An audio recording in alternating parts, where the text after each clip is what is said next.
कामवाली ने चुराया 9 लाख का हार। पूरा गांव उसके बाद सरगोशियों से गूंज उठा। इज्जत मट्टी में मिल गई, दरवाजे बंद हो गए और हर उंगली उसकी तरफ उठने लगी। मगर सच क्या था? क्या वाकई वो कसूरवार थी या किसी ने उसकी सादगी का फायदा उठाया था?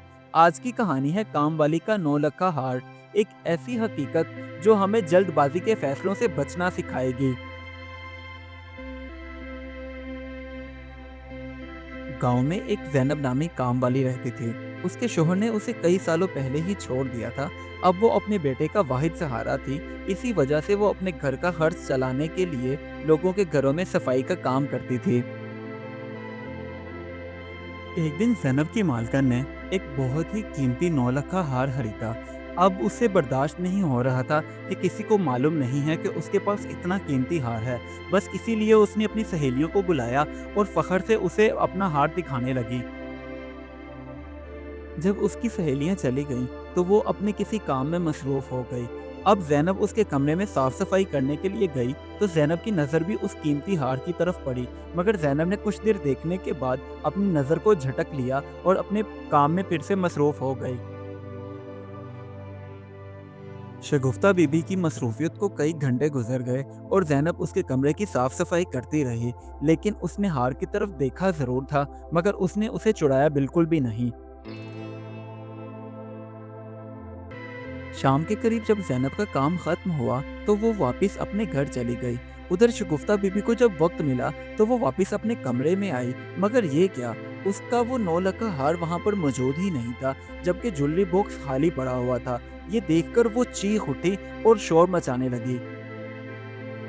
अब शगुफ्ता बेगम ने जल्दी से ज़ैनब को वापस बुलाया और उससे तफ्तीश करने लगी। मगर ज़ैनब बेचारी रोते हुए कहने लगी, बेगम साहिबा, मैं सच कह रही हूँ, उस हार को मैंने नहीं चुराया। हाँ, मैं कसम खाती हूँ, मैंने देखा ज़रूर था, मगर मैं ऐसा कभी नहीं कर सकती। आप मेरा यकीन करें।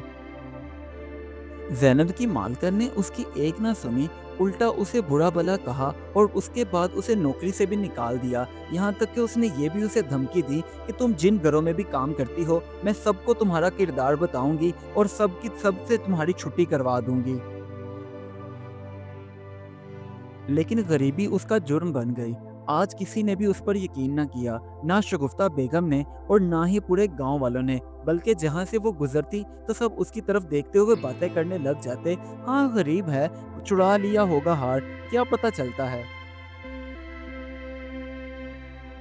देखते ही देखते पूरे गांव में ये बात फैल गई कि ज़ैनब ने अब चोरियां करना शुरू कर दी हैं, क्योंकि उसके घर का खर्च पूरा नहीं होता था, ना ही उसकी इतनी कमाई होती थी कि जिससे वो अपना घर चला सके। बस इसके बावजूद अब उसने चोरियां करनी शुरू कर दी हैं। ज़ैनब जब अपने घर की दहलीज पर पहुंची, तो उसने अपने आंसू साफ कर लिए थे। अब वो बिल्कुल अपनी तरफ से नॉर्मल होकर घर के अंदर दाखिल हुई। लेकिन फिर भी इसके बावजूद उसके बेटे ने उससे सवाल किया, अम्मा, आप तो रोई हुई लग रही हैं, मुझे सच सच बताएं, आखिर क्या बात हुई है। अपने बेटे को तो जैसे तैसे करके उसने खामोश करवा दिया। लेकिन खुद वो अकेली बैठी यही सोच रही थी कि क्या मैं ऐसा कर सकती हूँ। किसी ने मेरी बात पर यकीन नहीं किया। आखिर बेगम साहिबा को तो बात समझनी चाहिए थी कि मैं इतने सालों से उनके घर का काम कर रही हूँ। आज तक मैंने कोई चीज़ यहाँ से वहाँ तक नहीं की, तो इतना महंगा हार कैसे उठा सकती हूँ। असल में शगुफ्ता बीबी का हार चोरी होकर कहीं नहीं गया था, बल्कि उनकी पालतू बिल्ली ने उसे उठाया और बेड के नीचे जाकर वो उससे खेलने लगी, जिसका शोर मच रहा था।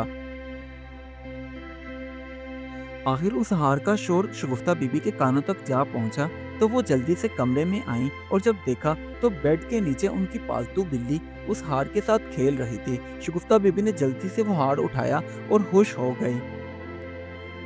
हार के मिलने की खुशी तो थी शगुफ्ता बेगम को, लेकिन उसी टाइम उन्हें ये इस चीज़ का एहसास हुआ कि उन्होंने बिना सोचे समझे अपनी इतने सालों पुरानी नौकरानी पर इल्ज़ाम लगा दिया और उसकी कोई सफाई भी नहीं सुनी। बस उसी वक्त शगुफ्ता बेगम ने वो अपना हार उठाया और उसे लेकर सीधा ज़ैनब की घर की तरफ आ गई, ताकि उसे बता सके कि मैंने तुम पर इल्ज़ाम लगाया था, जबकि हार मेरे घर में ही मौजूद था। ज़ैनब ने जब अपनी मालकिन को यूं देखा और साथ में उसके हाथों में हार भी था, तो वो हैरान हुई कि इसका इल्ज़ाम तो मुझ पर लगा था। तभी जल्दी से शगुफ्ता बीबी बोली, देखो ज़ैनब, मुझे माफ़ कर दो, मैंने जल्दबाज़ी में आकर तुम पर इल्ज़ाम लगा दिया, जबकि ये हार मेरे घर में ही मौजूद था और मेरी पालतू बिल्ली इसके साथ खेल रही थी। उसके बाद ये सारी सच्चाई पूरे गांव वालों को पता चली, तो सभी गांव वाले जिन्होंने पहले ज़ैनब पर इल्ज़ाम लगाया था और उसे बुरा भला कहा था, अब उसके सामने शर्मिंदा होकर खड़े थे। ज़ैनब ने अपना दिल बड़ा किया और सबको माफ़ कर दिया और ख़ुद वो काम पर वापस चली गई। आखिर उसने साबित किया कि सच छुप नहीं सकता, चाहे वक्ती तौर पर इल्ज़ाम ही क्यों ना लग जाए। इस कहानी से हमें ये सबक मिलता है, बगैर तहकीक के इल्ज़ाम लगाना बहुत बड़ा जुल्म है, क्योंकि किसी की इज़्ज़त सबसे कीमती चीज़ होती है और जल्दबाजी में किया गया फ़ैसला किसी की ज़िंदगी बर्बाद कर सकता है। इसलिए हमें हमेशा सच जानकर भी बात करनी चाहिए। Do like my videos and don't forget to subscribe my YouTube channel. Also press the bell icon.